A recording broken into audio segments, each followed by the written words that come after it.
society in each and every one of the member states. Thank you. Now Ms Costello has 2 minutes. Thank you, Madam Chairperson. Thank you, Commissioner, for your attendance, and I want to thank my colleague Pervenche for bringing this question forward. Chairperson, I believe that young people are suffering disproportionately from the crisis that's facing Europe. Youth unemployment has really dramatic effects, and young people are the people who are suffering most from this. Youth unemployment reduces career opportunities, it reduces earning power, but most importantly it excludes young people from playing their role in society, and it is soul destroying. As a result of youth unemployment in Ireland, which is at unprecedented levels, young talented people are leaving the country in their droves, and they and their heartbroken families are aware of the sad reality that they are not taking a year out to travel, they are emigrating to make new lives abroad. Youth unemployment has serious economic consequences. It deprives society of the skills of young people who would, if they were able to put their talents and capabilities to good use. No society can be vibrant and dynamic, let alone competitive, if over 20% of its youth workforce is inactive.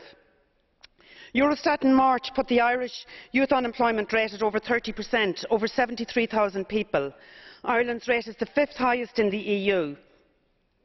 In December, the European Foundation NETS survey, Not in Education, Employment or Training, put the economic cost in terms of lost earnings and social transfers at 2.1% of Ireland's GDP.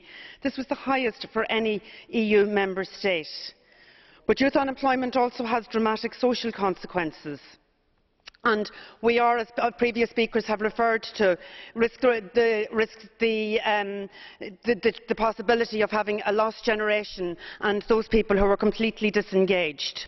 While I welcome your attendance here today, Commissioner, I want to just ask particularly about the Youth Guarantee.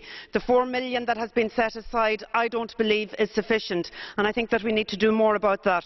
I also want to just question you in relation to more flexibility in relation to structural funds, particularly in relation to financing. And finally then to ask you, Commissioner, if in your study visits to the 8 countries affected, have you seen effective use of ESF funding, and what recommendations are you making to redirect some ESF funding?